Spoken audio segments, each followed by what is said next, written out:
want to ask if you will comment on the review that your department has taken into the Equality Acts, and I'd be grateful if you could make a statement on the matter. Thanks very much, Deputy. In 2021, I announced a review of the Equal Status Act 2000 and the Employment Equality Act of 1998, the Equality Acts. The review is examining the operation of the Equality Acts from the perspective of the person taking a claim under its redress mechanisms. It's further examining the degree to which those experiencing discrimination are aware of the legislation and whether there are practical or other obstacles which preclude or deter them from taking an action.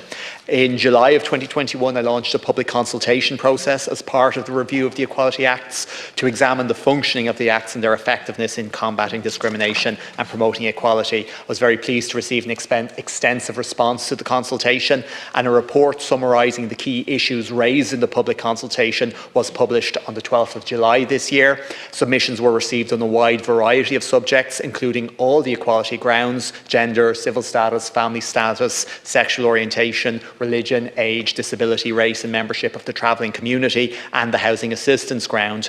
Other issues raised in submissions includes the proposed ground for disadvantaged socio-economic status and the use of NDAs in discrimination settlements. So many submissions also commented on the functioning and the accessibility of the Equality Acts and made proposals how the legislation could be more accessible to the public and better protect people from discrimination. So detailed work is underway in terms of how to develop a policy that will underpin the legislative proposals and that will allow me bring forward, I suppose, policies to respond to the issues that were raised during the review process. So it's my intention to bring forward legislative proposals to Cabinet shortly in this regard, and we'll be prioritising those legislative changes that can be implemented most quickly. Thank you, Minister. Deputy Wynne. Minister, and I do appreciate that information. We do need this ground to be included in any revision of the Equality Acts. The last number of budgets have further divided society, and the recent research on deprivation from Pobal highlighted that Clare is marginally above average deprived, with Kilrush being extremely disadvantaged with a lone parent rate of almost 50%, and just under 10% of my constituents finished their education at the end of primary school, according to Clare FM. There's been a lot of talk in this House in recent months about this government getting tough on crime, but in reality, until we tackle the root causes of deprivation in society, we will continue to see spikes in crime all over the country and other issues. Last night I attended the launch of Clare PPN's, in collaboration with think tank Task's, new research piece which looks at socio-economic rights and just transition. It found that poverty in Clare is infrastructural and systemic and located the origins of disadvantage in national and local policy making. Thank you, Minister.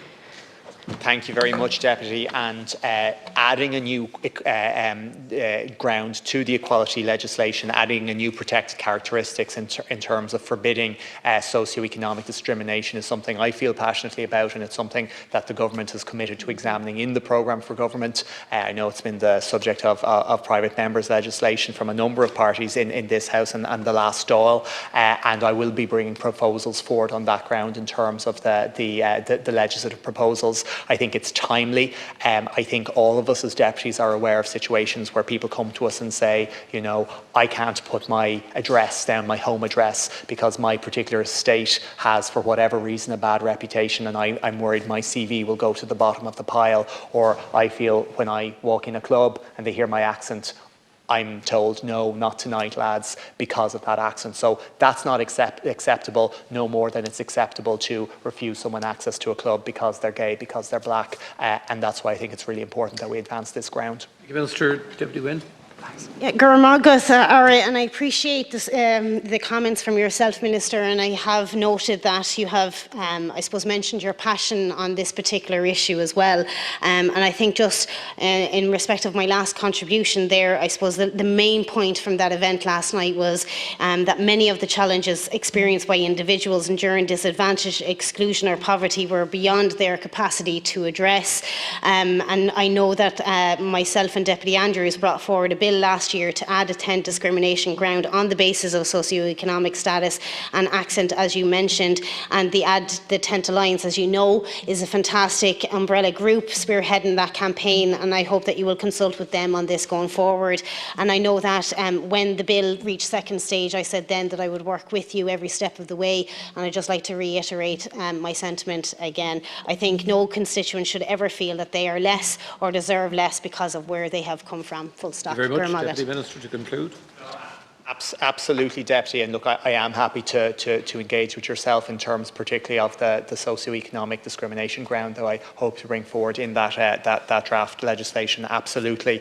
Just in terms to your wider point in terms of poverty and its impact on people, and commenting on the report launch you attended, I suppose one key step that my department was able to take in this year's budget is the introduction of the new equal participation model in early years, and this is, I kind of describe it as a DESH approach for early years that recognises that across early years there are particular services that have a significant number of young people. Maybe they're from a travelling community, migrant background, or maybe they're just from an area of high socio-economic disadvantage where the young people attending that service need more support. So we've got the funding for that for year one. We'll start the rollout of that in September next year, and I think that will be it'll take a number of years to ramp it up fully, but I think that will be seen as a major intervention in terms of making sure that all young people can access early learning and childcare and help them get that very best start of life early on.